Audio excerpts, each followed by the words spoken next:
Over the past 3 years, I have spent hundreds of hours playing 2 games, Brawl Stars and Cytus 2. Cytus 2 is a game that's responsible for getting me into rhythm games, so today I'm going to give my review on it. Okay, let's start off with the gameplay. The game is simple and pretty easy to learn. There's a line that goes up and down the screen, and when it crosses a circle, you tap on it. There are other notes such as hold notes, drag notes, and swipe notes.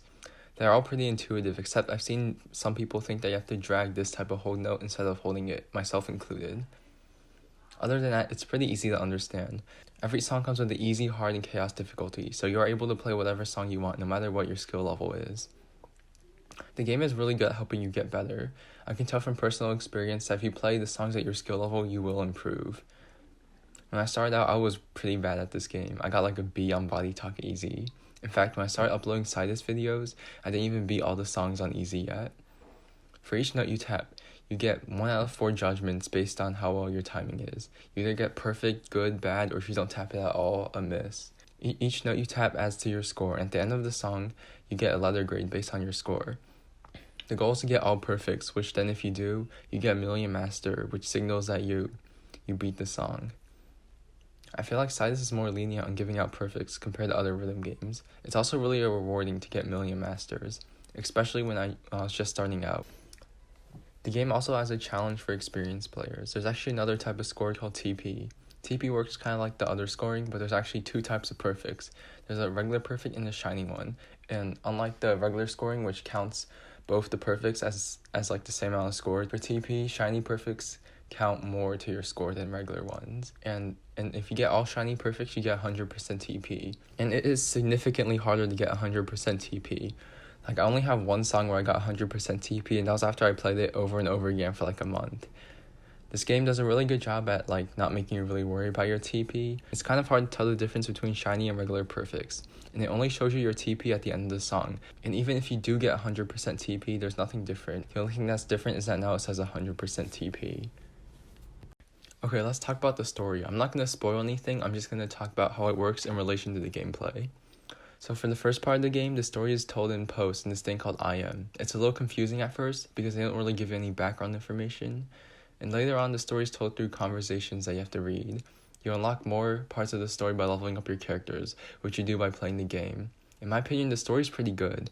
It does drag on at some parts, and it's kind of annoying when you just want to play the game, but you level up a character and have to spend 5 minutes reading the story. And once you finish, you're like, oh, this story is pretty good. Can I keep reading? But you can't because you need to keep playing the game to level up the character. And then once you do level up the character, like, ugh, I don't want to read.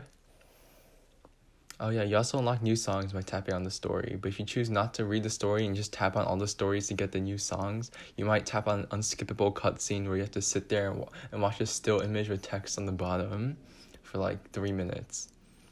My suggestion is that you read the story because it's pretty good, but it's also like a lot of reading. Okay, now we can talk about the one thing I really don't like, the paid DLC. So basically, the first 2 characters are free and everything else costs money. Characters are $10 a piece and they contain at least 10 songs, so it's like $1 per song. But look how many there are. And on top of that, each character has stories, so if you don't buy everyone, you're going to miss out on parts of the story. It's mainly background information and backstories of the characters, but if you don't buy it, it makes the main story even more confusing since some random person will just come into the main story and you have no idea who they are because you didn't buy one of the main characters' backstories. The game costs $2, and I feel like if the game was free, I would be more understanding of the paid DLC because I got all this other stuff for free. But instead, I paid $2 to find out that I have to spend even more money. I feel like the only reason they keep the game priced at $2 is so that they can go like, guys, the game is free right now, but only for a limited time, so you better get it before it costs money again. The DLC sometimes goes on sale. There's a character pack where you can buy all the main story characters for $35. I think it only shows up when you first start the game and disappears in 2 days. The character pack is a great deal, except you only have 2 days to decide if you want it or not, which is not enough time to decide if you want to make that big of a purchase. Imagine if you just shelled out $2 for a game, and the first thing you see is a $35 DLC pack. But I think if you offload the app and re-download it, you might be able to buy the pack again, but I'm not sure. On top of that, it's not just characters that cost money. There's a menu called the Black Market where you buy packs of 5 songs for $5. And all the songs are for the free characters. So we thought, oh my gosh, this free character had like 50 songs.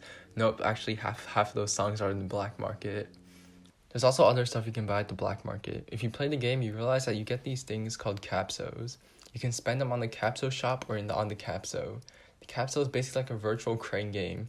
You use one capsule and you can either get a reward such as like a new song, new skins, or new tap effects. You can also just get EXP so you can like read more. Or you can just get nothing and like a partial refund of your capsule. This seems pretty cool, right? Except that it costs $10 to unlock. I would say that they constantly update it, but they introduced this thing called a capsule shop a few updates back, and they've been putting stuff into there instead. The capsule shop is kind of like the black market, but you pay with capsules instead of real money. Don't worry, you don't have to pay any real money to unlock it. It's entirely free, except for the fact that everything in it costs 50 capsules. And to give you a measure of how much that is, every time you complete a song, you get 1 to 5 letters. And once you get 5 letters, you get a capsule. But it's rigged so you basically get 1 letter every time and sometimes 2 letters. And like once in a blue moon, you get 3 or more. I remember this one time I played Cytus for 45 minutes and I didn't even get 5 capsules. There are currently 6 packs you can buy at the capsule shop, meaning you have to earn 300 capsules to get everything. And for reference, that update came out October 16th, and since then, I've earned 116 capsules. I bought 4 packs because I had 99 saved before the update. The reason they make it so expensive is that you can just pay $4 to unlock it instead. Cytus updates their game like once every 2 months. They always come with new songs and sometimes a new character. It can be pretty exciting, except when they announce a new character and at the end of the video it doesn't say it's free, because then you're basically getting nothing for that update, unless if you shell out $10 to buy that character. In my opinion, Cytus 2 is an amazing rhythm game as long as you spend an absurd amount of money buying all of its DLC. Otherwise, it's okay, because you're constantly reminded of all the stuff that you can't play because you didn't spend money on it. But in all honesty, at its core, it's still a great rhythm game. And after like 3 years of updates, there's a good chunk of free-to-play content that's well worth your $2. Plus, the game does go on sale for free every once in a while, so I recommend you at least try it out when it's free. Okay, bye.